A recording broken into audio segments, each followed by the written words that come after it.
오늘도 주님 안에서 승리하시는 복된 날이 되시기를 예수님의 이름으로 축복합니다.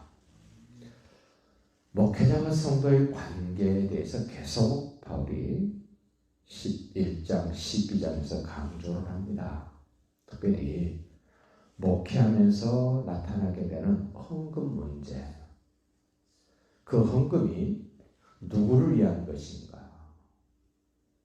목회자가 마치 착취하는 것, 이득을 빼앗아가는 것처럼 보여지게 되고 그렇게 말하는 사람들도 있다 그럽니다. 그럼에도 불구하고 바울은 당당하게 고린도 교인들의 헌금이 큰 은혜였다고 이야기를 하면서 빌립보 교인들에게 자랑을 했습니다.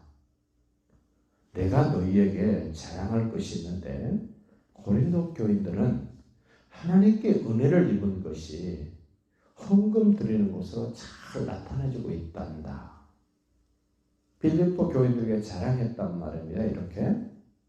그래서 빌립보 교회의 대표와 더불어 디도를 먼저 고린도에 보내서 준비를 시킵니다. 그리고 다시 바울도 고린도에 가서 그렇게 준비된 헌금을 받아서 예루살렘 교회가 어려움으로 예루살렘 교회를 돕고자 하는 계획을 가지고 이 이야기를 지금 하고 있는 겁니다. 자, 10절을 봅시다. 보라, 내가 이제 세 번째 너에게 가기를 준비하였으나. 목회자가 어떤 교회를 방문하고 어떤 성도를 만나는 것, 준비가 필요하다는 겁니다. 바울은 고린도 교회를 세 번째 가기를 원했습니다. 그럼에도 불구하고 너에게 폐해를 끼치지 아니하리라. 손해보게 하지 않겠다는 겁니다. 내가 구하는 것은 너희의 재물이 아니요. 바울이 세 번째 와서 우리 또 헌금 걷어가려고 그러나 그게 아니라는 겁니다. 재물이 아니요 오직 너희 나라 어린아이가 부모를 위하여 재물을 저축한 것이 아니요 부모가 어린아이를 위하여 하느니라. 우리 일상생활도 보십시오. 어린아이가 부모를 위해서 돈을 준비합니까? 부모가 자식을 위해서 준비합니까? 지금 그런 심정을 이야기를 하면서 내가 너희 영혼을 위하여 크게 기뻐함으로 재물을 사용하고 또 내 자신까지 내어주리니 너희를 더욱 사랑할수록 나는 사랑을 덜 받겠느냐? 물어요. 부모님이 나를 너무너무 사랑해 줬으면 자녀는 당연히 부모 사랑해야 됩니다. 목회자가 성도들을 너무너무 사랑해 줬으면 우리 사랑하는 거 보니까 우리 목사님 별거 아니야. 나 사랑 안 해도 돼. 이래야 됩니까? 아니면 목사님 우리를 너무너무 사랑하니까 우리도 목사님을 사랑하고 예수님을 사랑해야 돼. 이 대답하라는 겁니다. 어떻게 할 것인가요? 하여간 어떤 사람들의 말과 같이 내가 너희에게 짐을 지우지는 아니었을지라도 헌금이 짐이 될 수도 있다는 겁니다. 교활한 자가 되어 너희를 속임수로 취하였다. 바울이 속이지는 않았지만 버젓이 눈 뜨고 있는데 너희들에게 올 이득을 바울이 다 가져가 버렸다. 이렇게 교활한 말을 한 사람도 있다는 겁니다. 신앙생활하면서 가장 심각하게 문제되는 건 돈입니다. 헌금입니다. 드리는 것도 문제지만 쓰는 것도 문제가 됩니다. 참 조심해야 될 것, 그리고 투명하고 깨끗해야 될 것이 헌금입니다.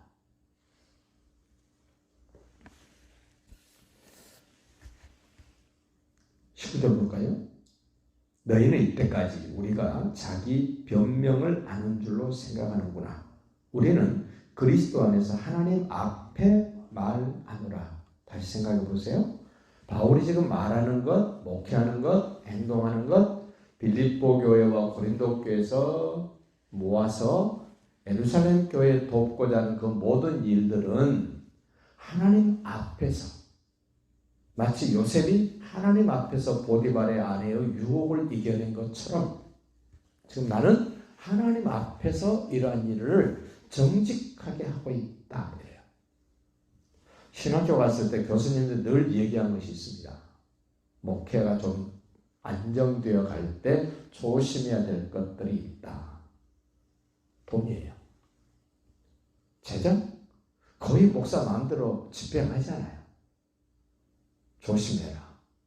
여자 문제 조심해라. 그리고 세 번째로 조심해야 될 것이 권력이에요. 명예, 권력. 교회 안에 무슨 권력이 있겠습니까? 있습니다. 노예 안에 무슨 권력이 있습니까? 있습니다. 총회 안에 무슨 권력이 있습니다. 소위 장자가 붙는 것 조심하라는 겁니다. 그런 말씀을 하시고 난 얼마 후에 브란노 서원에서 돈과 섹스와 권력이라는 책이 나와서 베스트셀러가 됐습니다. 성경에 지금 바울도 말합니다. 돈 조심해라. 돈 바르게 써라. 깨끗하게 써라. 투명하게 써라. 10절 끝에 봅니다. 사랑하는 자들아, 이 모든 것 뭐겠습니까? 헌금, 은혜, 헌신, 만남, 섬기는 것, 이런 모든 것은 너희의 덕을 세우기 위함이라. 전쟁 중에는요, 맹장이 필요합니다. 적과 싸워서 맹렬하게 싸울 수 있는 맹장. 전쟁이 끝나면요, 더 이상 용맹스러운 맹장이 필요한 게 아닙니다. 덕장이 필요합니다. 덕이 있는 사람. 말도 덕이 있고 행동도 덕이 있고 모든 것에 덕이 있는 사람이 필요합니다. 교회 안에 반드시 필요한 일꾼, 덕이 있는 일꾼이 필요합니다. 목회자도 물론 덕이 있어야 됩니다. 덕이 되는 것.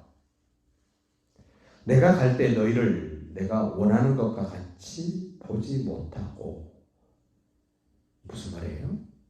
내가 너희들 자랑했지 않느냐? 잘 준비할 거라고. 근데 내가 가서 볼 때, 빌립보 교회 대표들과 가서 볼 때 준비가 안 되는 모습으로 볼까? 내가 참 염려스럽다. 또 내가 너희가 원하지 않는 것과 같이 보일까 두려워하냐. 바울 자신도 준비가 잘 될 거라고 생각했는데 가서 보니까 준비가 안 됐어요. 바울이 어떻게 하겠습니까? 서로 피차간에 본이 되는 모습이 되어야 될 텐데 그렇지 못하게 될까 두렵다 이래요. 목회자는 목회자대로, 성도는 성도대로 입장을 바꿔놓고 생각해 봐야 돼요. 그다음 말합니다. 다툼과 시기와 분냄과 당짓는 것과 비방과 수군거림과 거만함과 혼란이 있을까 두려워. 바울에 대한 기대가 있을 거 아닙니까? 목회자에 대한 기대가 있을 겁니다.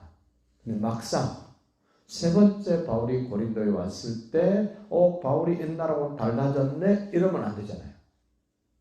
또 성도들은 바울이 기대하고 있는 바가 전혀 보이지 않고 나타나지 않는다면 서로 민망스럽죠. 그런 거에 대한 두려움을 지금 토로하는 겁니다.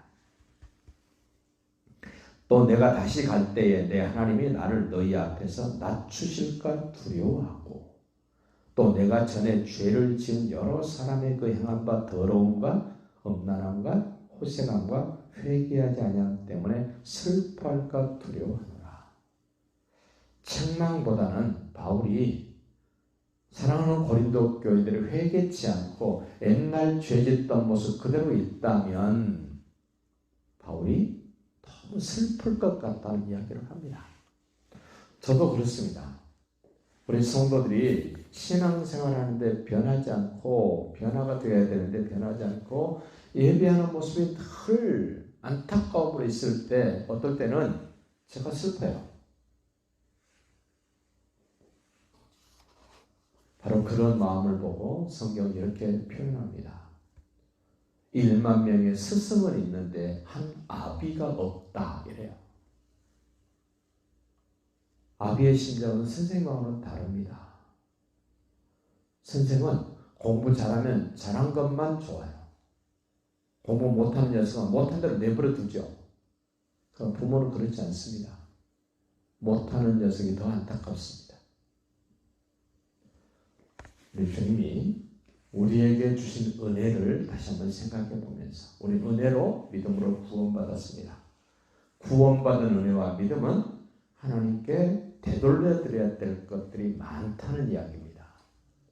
마치 아브라함이 이삭을 은혜로 받았습니다. 그 이삭을 되돌려 드리는 것처럼 우리도 하나님께 받은 은혜를 다시금 하나님께 되돌려 드려서 또 돌려받고 또 되돌려 드리는, 마치 하나님 나라에서 우리에게 면류관을 씌워주신 그 면류관을 경배드리면서 벗어드리면 다시 우리에게 씌워주시고 또 우리가 하나님께 벗어드리는 이러한 모습들이 이 땅에서도 경험되어지시는 복된 신앙생활이 되시기를 예수님의 이름으로 축복합니다.